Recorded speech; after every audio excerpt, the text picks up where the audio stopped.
And I want to challenge you with the title. Why and how do you believe that you, or we, can help to accelerate the transition to equitable, sustainable, post-fossil carbon societies?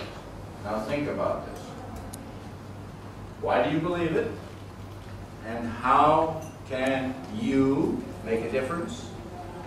How can we make a difference to accelerate the transition to equitable, sustainable, post-fossil carbon societies? I'll come back to this, but I would like for you to begin to make some notes. How do you think you can make a difference as engineers? How do you think you can make a difference as citizens of Thailand, or of Cambodia, or Vietnam, or China? And how do you think you can make a difference when we work together? Because we need to make some changes. And in this respect, I'm going to be talking with three primary foci. First, what are the roles of crises to wake us up and say, wow, we need to make a change? So, what is the role of a crisis or of crises? What are the roles of good examples? Oh, she is doing something fabulous. What is she doing? She's saving energy. She's doing something in a better way. Oh, I want to do it too. So, what about good examples to help us change? And then, what about the role of alternative visions, alternative paradigms, alternative values? Because something is wrong with our value system that is leading us in the wrong way. We'll talk about that. Okay. So, where are we? And where are we going? And by the way, could somebody turn this light off? If it's possible, say, can you turn this light off? Because it's too bright on the backside. Okay. We don't need any light. No, turn them on. Yeah, much better. Then everybody can go to sleep. And I won't see that you're sleeping. Okay. But I will, because I hear it. And you start. And then I know somebody is sleeping. Okay. So, what about our future? What about our future? Well, what lies ahead on our future? And what would a sustainable society look like? How would it function differently? How will we achieve such sustainable societies? And how will we know if we achieve them, or how will we know if we don't? So, what will a sustainable society look like? What will it smell like? What will it taste like? What will it sound like? How will it be different? And how can we measure if we're making progress toward it or we're going the wrong direction? How will we know? We need some visions. We need some goals. We need some measuring. Just like in better quality assurance. ISO 9000, ISO 14000. We need goals, targets, measuring points to make sure that our products are better quality, guaranteed quality, our performance is good quality, and so on. So some of the same things when we're looking at better societies. What do we envision, and do we have that vision, the wisdom, and the commitment to make the changes? The commitment will not be for a week, a month, a year, a decade. It will be centuries to make the changes. Some things can change like that. Turn the lights off and on. Making the transition to different cultural paradigms and different practices, different policies, different technologies is going to take time. That means long-term commitment and the wisdom to stay with it and the vision to stay the course. We aren't going to change from unsustainable to sustainable patterns quickly. And what kind of indicators, what kind of governance at the governmental level, at the corporate level, at the university level, do we have to make those changes? That's the challenge. One of a few thousand challenges. So on this sphere, we have about almost 7.2 billion Homo sapiens at the moment. And I'll come back to that. Now, what about the roles of crisis? I like the Chinese characters, and I've used them many, many times before the first time I went to China, which was in 1978. And that was a very different China than there is today. Just like I'm sure 1978 Thailand was very different, so was China. But I first learned about this combination before I went there. And I love it because the danger, the we, and the opportunity, the she. Now, I don't know, in Thai, do you have a similar concept? That a crisis is both a danger and an opportunity. Do you have something like that in Thai as well? Great. In English, we don't. And in some of the others. And in that respect, I've always been fascinated that, okay, it's a crisis, and it's a danger, but it's an opportunity. Now, when we begin to look at the crises, sometimes we can say, impossible, impossible. We can't make the changes. But then if we begin to look for the opportunity, then you can begin to say, aha, I see the way. Okay, that's the kind of thing that we wish to have. Now, therefore, let's see if we can, what can we learn in that respect from history? What can we learn about crises of the past? What can we learn, or can we learn? How many thousand wars have we had in human history? We didn't learn that wars don't solve problems. They cause 10 million new problems.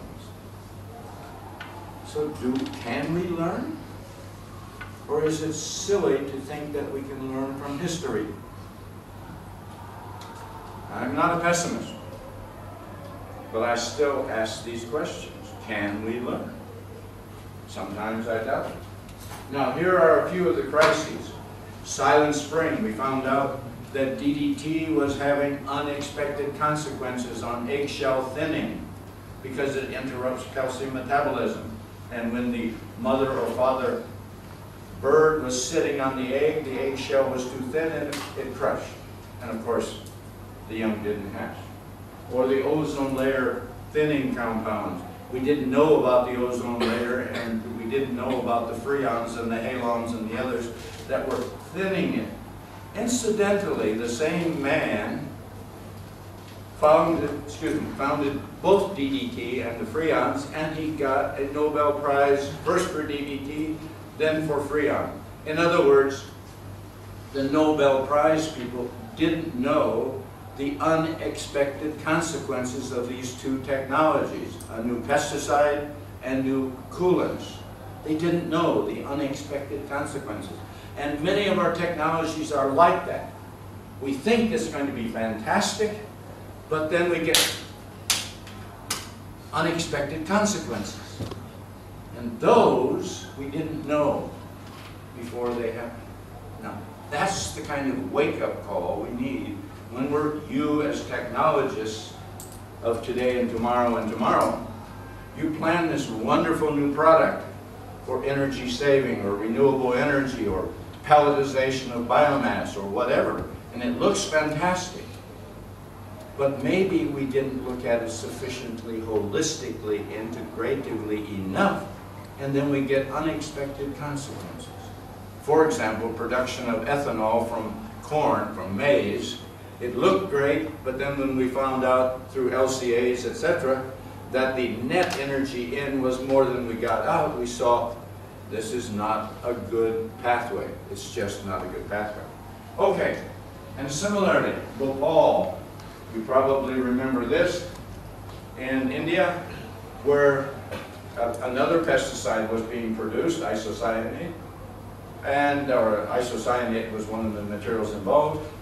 And the way the system was set up, they found out later, there were 100 things wrong with it. 100 things wrong with the basic chemistry, the basic engineering, the basic monitoring, the basic education and training of the workers, the basic crisis prevention and security and health precautions. 100 things were wrong. Wow. Chemical engineers didn't do their job. Managers didn't do their job. Health security people didn't do their job. Governmental regulators didn't do their job. A long chain of people didn't do their job. And we learned something from that. The Chemical Manufacturers Association established a program called Responsible Care. We need to do boom, boom, boom, boom, boom, boom to be much better chemical manufacturers. Well, that helped. In other words, there was a crisis and we responded and it helped. But it didn't do enough. Similarly, 3 Mile Island, Chernobyl, and then finally Fukushima. Nuclear problems. Oh, nuclear is safe. Is it? We still haven't found a way to manage dead nuclear plants and trillions of tons of nuclear waste. And many of the current nuclear plants are leaking tritium and other materials. It's not being talked about. But one of my friends is an analytical chemist, and he is monitoring 1,000 nuclear plants globally, and many of them are leaking. So there's yet another wonderful engineering marvel that isn't that good. And then smog. I'm going to go into that in depth. Usually smogs are short, 1, 2, 3, 4, 5 days. Sometimes they're a little longer. And 6 of the top 10 environmental crises of the 20th century were smog or air pollution related. So serious, serious air quality problems have been happening. And I'm just highlighting a few of them and the different kinds of things. And of course, the one in London was the so-called killer smog. It killed more than 4,000 people in 4 days. But after that, more than 20,000 people died. But we don't hear about that in the next year. Nonetheless, that also began to wake people up and say, this is better life through industry. Industry is bringing us better lives. Is it? Engineers are bringing us better lives. Are we? Is that better life? No, it's quick death. And until we wake up to these kinds of unintended consequences of our wonderful society, we're not going to make the changes we have to make. And now let me take you to the one that I've been working in very deeply. I worked regularly in China. I was there during the middle of it, and I was wearing a mask every day, and I went home and spit blood for a month. That frightened me. I thought I was taking precaution, yet my system said that wasn't good. And imagine the infants who are much, much more vulnerable, or the very old who are much more vulnerable, who have to live there every day. Well, this particular one was the biggest in area and the biggest in length of time in history, the most severe. And as I will tell you privately, more than 1 million died during that time of 6 weeks, and unofficially far more than twice that much are going to die prematurely because of respiratory ailments and cardiac problems and so on. On a clear day and on a not clear day. I often work in Shandong University and about 10 other universities, and you see the difference. And there's one place in Beijing where there's a camera mounted that every morning at 10 a.m. that takes a picture. Click, click, click, So there's 1 year of data. And how many blue sky days do you see? Not very many blue sky days. That's one indicator. But blue sky isn't the only thing. There are many indicators. But keep that in mind. That's better life through buying and selling more products, or selling more products, producing more products. Now, here's something important. The World Health Organization has developed an air quality index measuring many parameters, PM2.5, SOx, NOx, ozone, etc., etc., etc. And they said if we get a 25, that's safe. From 0 to 25, that's good air.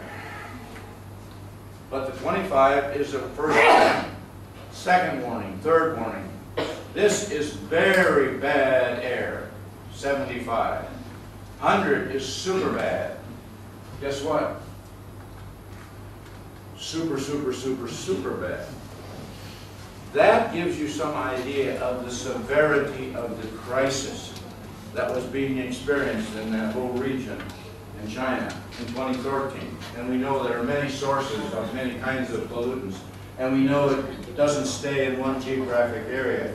It goes from Indonesia to Malaysia to Thailand to China to Europe to the US to Canada. It keeps going. Now, have these crises awakened us and stimulated change? Have they?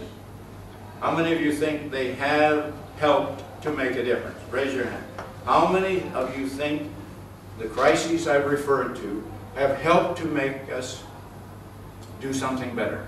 How many? How many of you think they don't? How many of you don't care? How many of you are sleeping? Those of you who are sleeping, stand up. In fact, it is a good time to stand up a minute. Seriously, I'm going to lead you in yoga. Just a couple of yoga stretches. You think I'm crazy, that's okay. I don't care about that. Okay, everybody, wake up. Come on, wake up. Stretch. Pretend you're going to pick an apple or something from the tree. Reach, reach, reach, and breathe. And then, now the other side. Now the other side. Now the other side. Now, pull up your shoulders. Hold them, and now put them back down. Up. Put them back down. Okay, reach, touch the floor. Okay. Okay.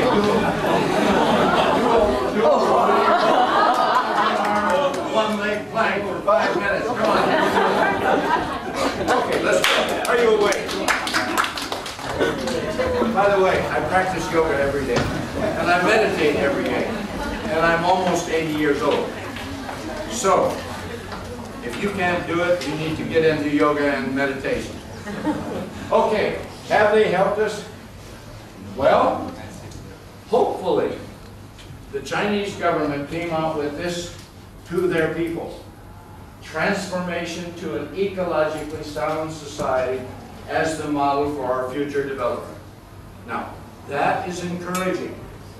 1 million dead Chinese from 6 months, 6 weeks of smog. That's a crisis. That's a danger. But it's also an opportunity to make some changes. So it gives me some hope. It gives me some hope. In fact, they came to me as editor-in-chief of the Journal of Cleaner Production, to which they referred to a few moments ago, and said, please develop a special volume of your journal focusing on how to prevent future smogs. Well, we just submitted a 60-article special volume on how to prevent future smogs in China, Thailand, and everywhere else, with many, many technical improvements, many policy improvements, many educational improvements, and many research improvements, and many personal practice improvements. We have another special volume of 100 articles on how to reduce our fossil carbon footprint. We've already published that. We've got another one on net regenerative regional development, and another one on safer, cleaner, healthier cities. and another one on urban transformation. I invite you to access the journal. We have 23 years of articles in there, but especially the last 10, many of them focused on climate change, renewable energy, energy efficiency, better education. In fact, 11 special volumes on education for sustainable development in universities. So I urge you to access them, build upon them, and I invite you, together with your faculty, to submit articles. We've gone from 400 4 years ago to 1,100 to 2,300. Last year, 3,300. This year we will have 5,000 new manuscripts. But we can handle more. We want good quality material. Okay, so can we learn? I hope so. I hope so. Now, can we learn from another piece of history? This is 450,000 years of information that was stored in the Antarctic ice. As you know, there are bores that have been made through the ice to analyze what was the carbon dioxide concentration in the atmosphere when the snow was formed, from which the ice was formed, which was stored for 450,000 years. So, here are the data of the CO2 concentration ranges or variations, the methane or methane changes, and the temperature. And if you overlay them, you see that there's an interconnection between, as the CO2 and the methane concentration goes up, the temperature goes up. And when it goes back down, the temperature goes down. Now during that time, you see here, wrong button, sorry. This was the range over 450,000 years. Look what it was in 2012. And it's projected to go there. How much of Thailand will be under the sea if we have 3 meters of sea level rise? We will have 3 meters of sea level rise when the Antarctic ice and the Greenland ice disappear.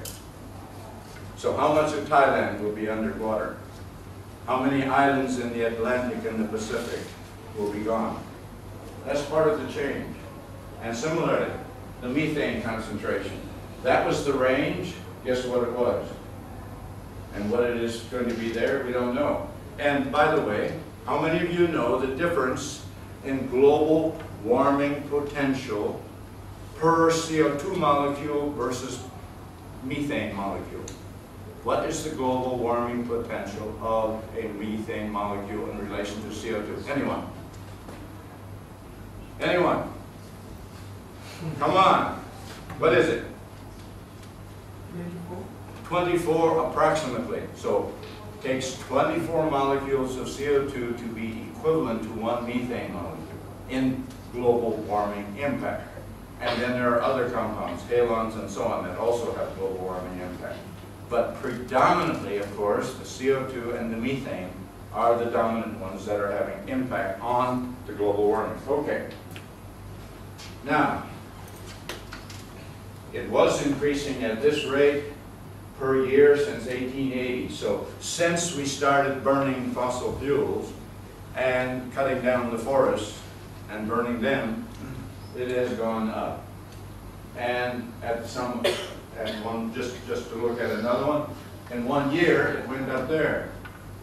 So it's not only going up, but it's going up at an increasingly rapid rate. And in that context, what is the net quantity of CO2 we're releasing into the atmosphere per day? Anybody? 5 kilos? 100 kilos? 1,000 kilos? 50 ton? Give me a number. 100 ton? Come on. I hear silence. The sound of silence. The sound of silence is keeping me awake. It's making me worry that you don't care.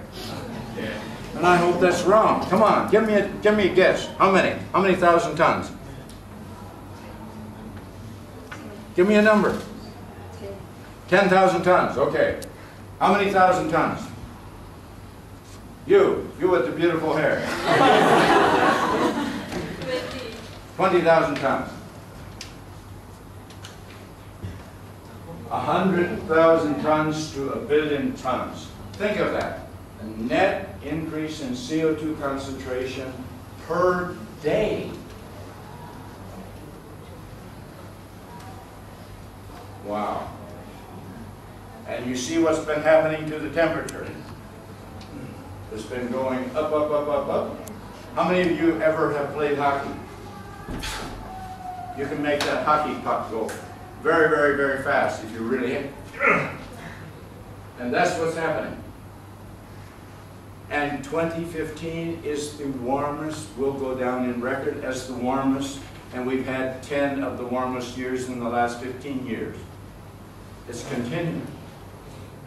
So what's the sound of climate change? Well, maybe frying an egg on the middle of the street in Chiang Mai in the middle of the summer. Because we can fry eggs with the temperature. And how many thousand people last year died out of the heat in India, Pakistan, Bangladesh, and so on. There is embedded in here a sound of converting 150 years of climate to cello music. But for some reason it's not playing. I will give you the website. I will invite you to share it. I wish for all of you to listen to it. Because when you begin to hear the temperature translated into music, way down here, back in 1880, and it really touches you. And that's the thing I wanted to do, to touch you. Okay. By the way, when we hit 400 parts per million, that was the highest it had. It hadn't been that high before 2 million years. So, and at that time, the Earth was much, much hotter. We've had several epochs in the last couple billion years where the temperature on the average was much higher. Well, we haven't had that. So the question is, we're up here somewhere, how do we get it back down here? This is what many scientists believe we need to get. So how are we going to get back to 350? How, from an engineering point of view?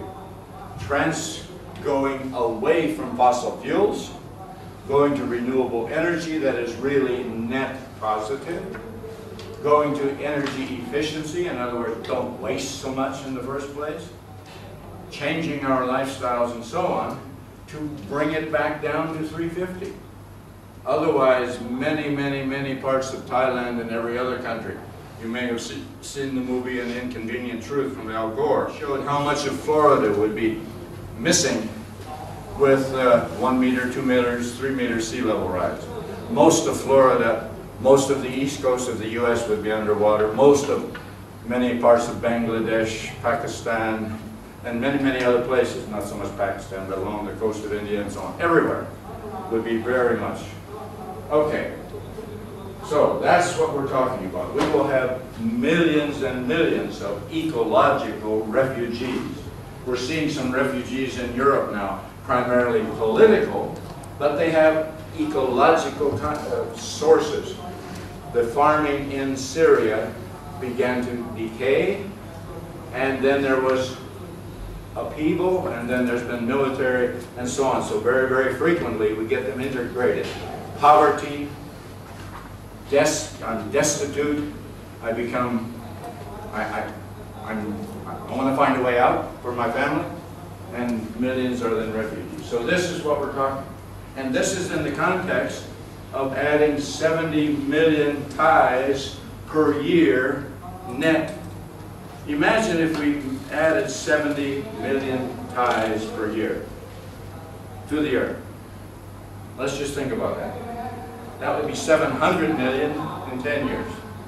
It would be 7 billion Thais on the earth in 20 years, or 40 years. Imagine. That would be a lot of Thais.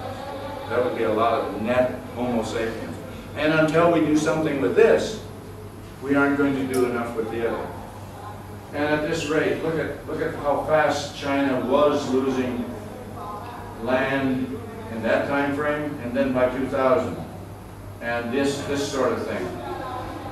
And it's hard to produce good food, mango or papaya, in the middle of the desert. And in this summer, in the U.S., and by the way, I live right about there. This was very, very hot, very, very dry, and the net production of agricultural products went down 70% in one summer due to that drought. Imagine the vulnerability with regard to water scarcity, and temperature excess. And as a result, many, many forests have been burning, and of course releasing trillions of tons of CO2 and particulates, and. So literally the earth is burning in ways that we don't want. And at the same time, we're cutting down forests at the rate of 1 Portugal's size per year. And we can do it very fast. We got big machines. And I'm an agriculturalist by background. I grew up on several farms, and especially on organic agriculture and permaculture. And we know that agriculture is wasting about 70% of the water from the aquifers because of poor irrigation practices. There are irrigation practices that have been proven that are 80% more water efficient and get the job done, instead of most of it going back to the atmosphere. In a hot windy day, irrigation is totally crazy, but people do it. There is a case in point of a change that can be made quickly, and that will help our food security. And similarly, we're overfishing, and this, and many, many things. Now, how are we going to get it back? And I see the time is quick. So have these crises stimulated us to make changes? I go back to China, but I go to other countries, and I'm seeing, yes, these crises are helping. But is it fast enough, or do we have to do something else? So what about tomorrow?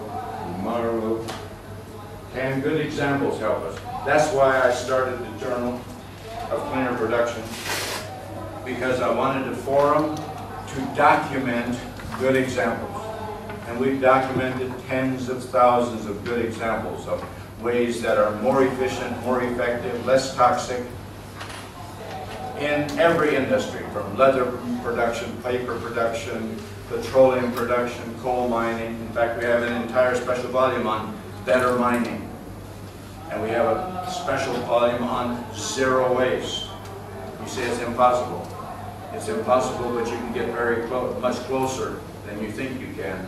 Yes, there are thermodynamic limits, and I'm aware of those, and there are exergetic limits, but there are many things we can do to get closer.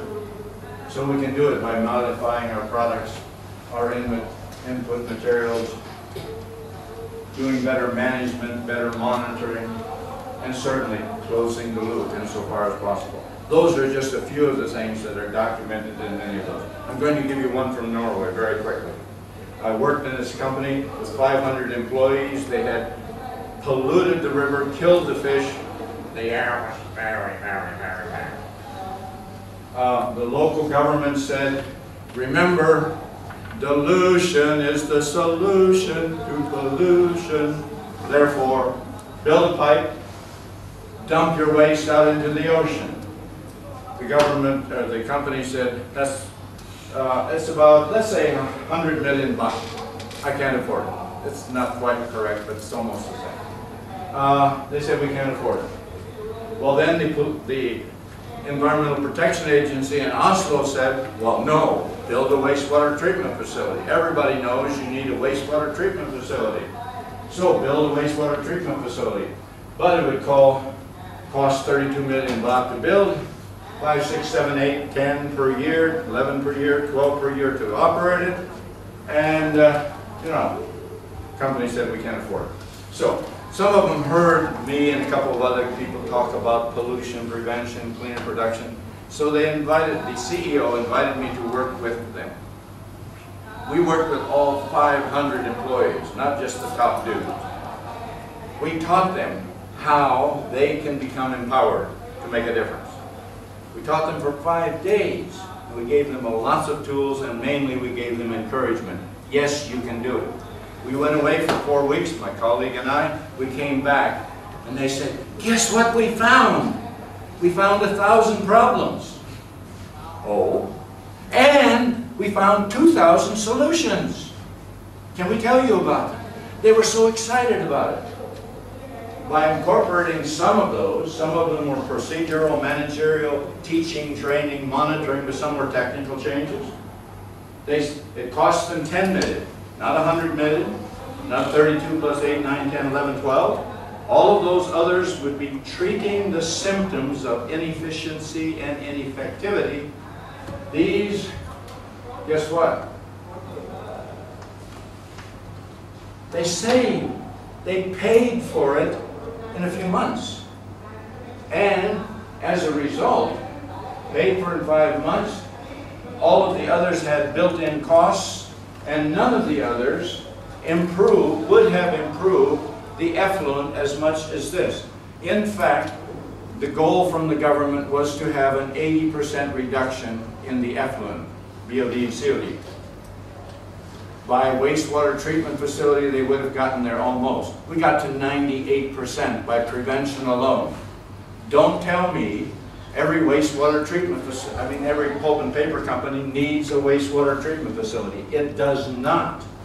Properly designed, we can get near zero effluent. The biggest pulp and paper company I've ever worked with was using about 300 cubic meters per ton.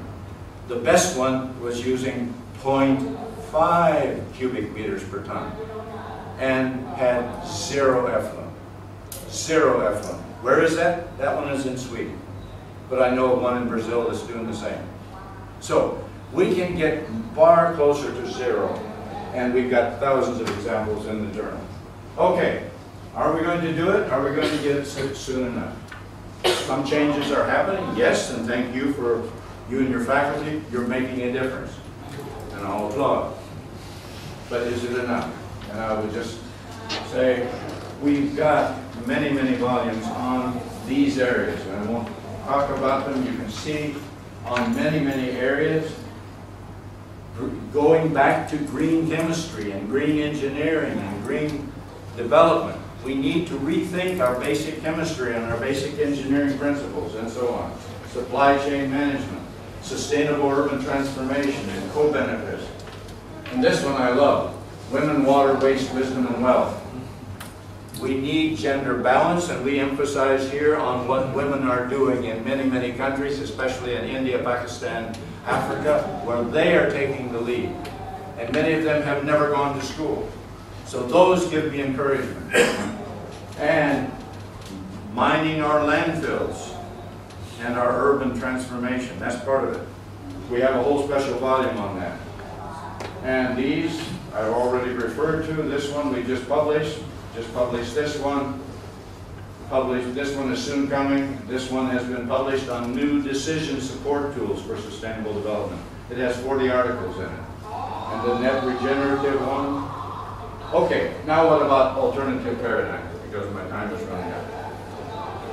Okay, our friend Albert said, if we're going to survive, we're going to have a new way of thinking. Not same old, the way we've been doing it for centuries.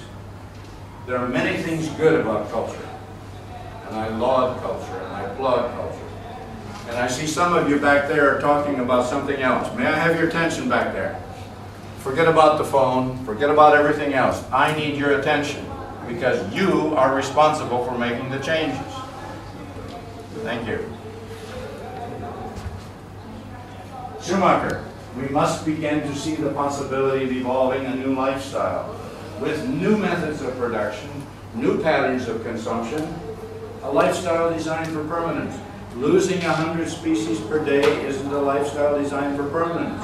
CO2 concentration going up with 100 million tons of CO2 net increase per day is not a lifestyle designed for permanence. Wake up, folks. We've got to make changes. And that's what that means also. You as educators and you as students and future educators. We've got to realize that we need some new thinking, some new paradigms, new policies at the governmental, corporate, and university level. Definitely new technologies, definitely new management, definitely new cooperation within countries and across countries, and new values. Some new values where bigger isn't better, always. Richer isn't better, always. Bigger, better, faster, richer has been the paradigm. Oh, if I get faster, better, richer, I'll be far happier. We now realize that happiness isn't equated to richness. And we have 11 special volumes on that. Okay. We've got to keep in mind, and please, engineers of the future, remember the ecosphere.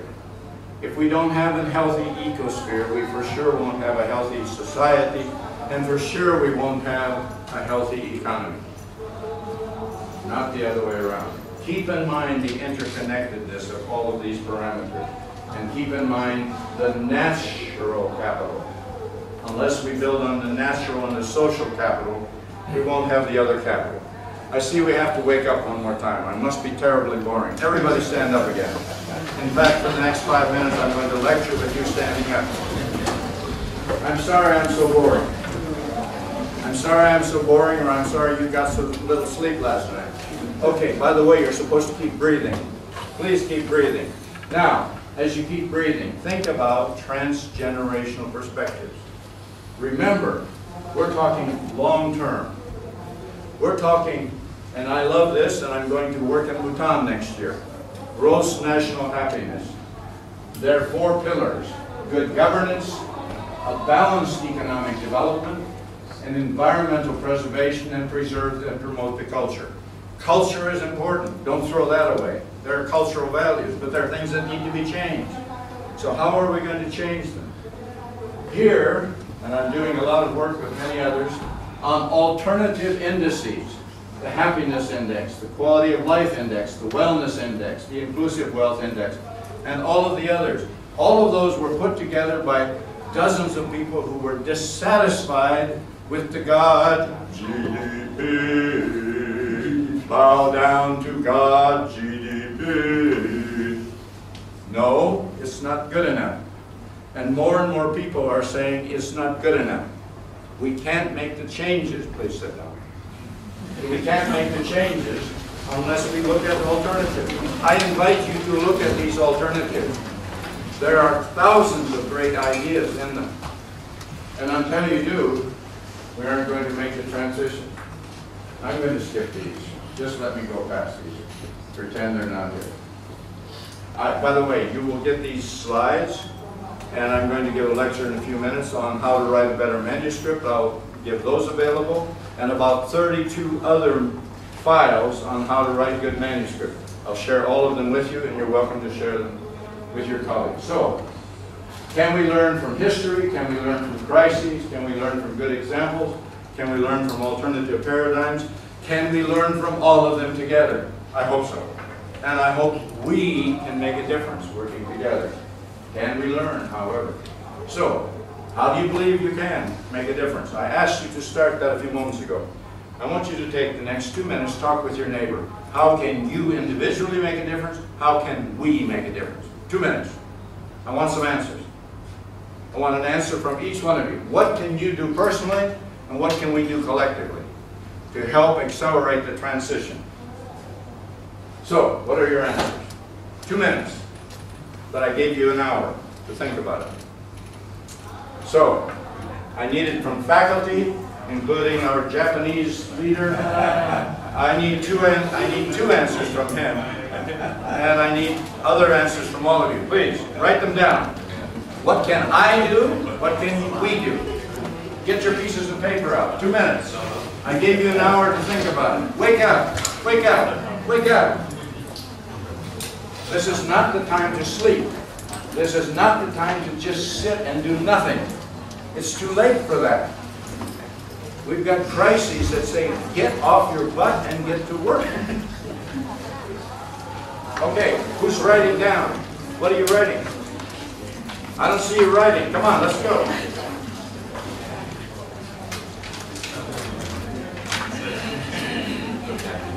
Maybe more light will help. เดี๋ยวยังไงเขียนแล้วเดี๋ยวอาจารย์จะขอด้วยเพราะว่าอาจารย์อยากจะเอาไปใช้ในการตีพิมพ์ด้วยไอเดียของพวกเรานะครับว่าอันนี้เป็นไอเดียจากเยาวชนไทย And he will send them to me and we'll consider finding a way to publishing your findings, your recommendations, your plans, your strategies.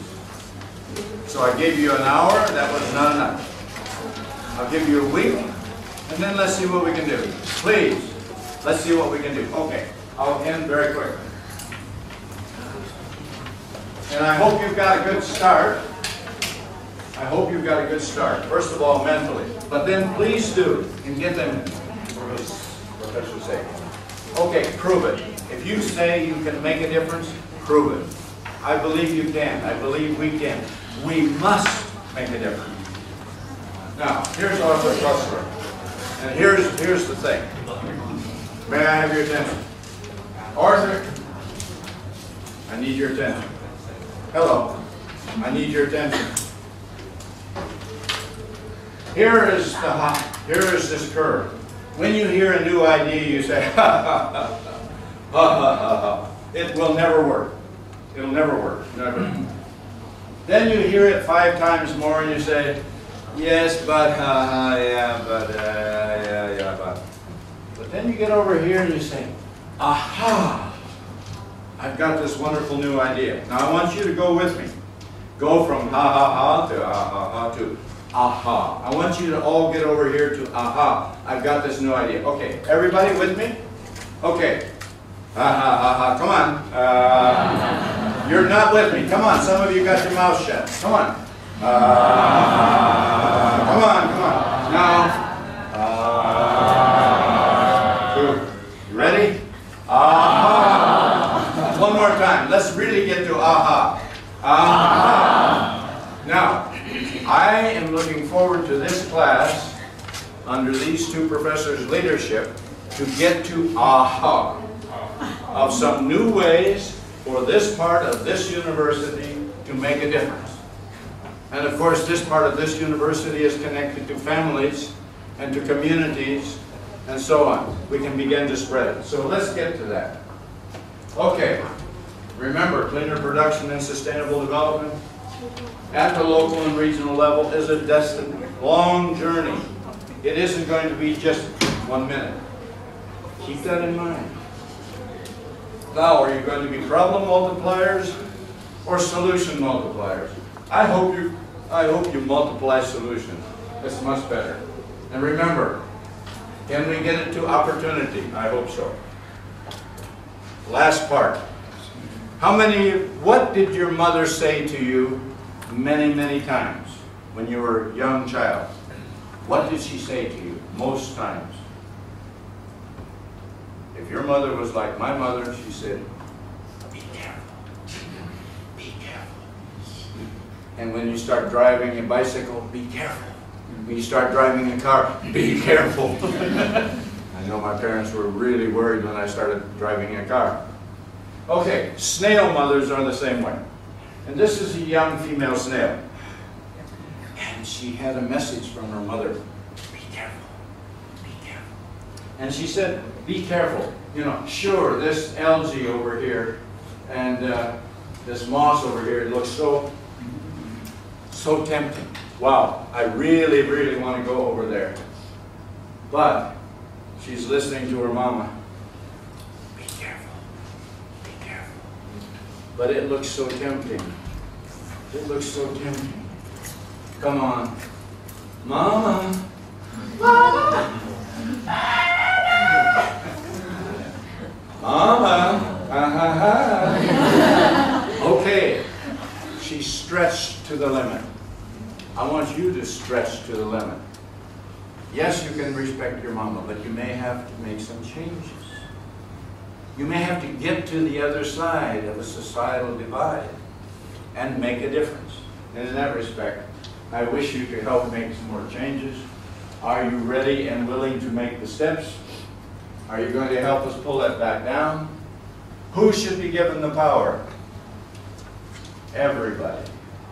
Not just professors, not just students, not just politicians, not just corporate people, all of us. And we need gender equity. There's wisdom on both sides, and we need to use it. And we need to respect and enjoy the beauty that's here. There's fabulous beauty in flowers and in people and in ideas. Respect it. Revel in it. We've got a beautiful planet, but we've got some changes that need to be made. And when we rode from Bangkok yesterday, we saw a fabulous sunset out the left window of our plane. Fabulous. We have fabulous sunsets. Let's help to make sure we continue to have fabulous sunsets.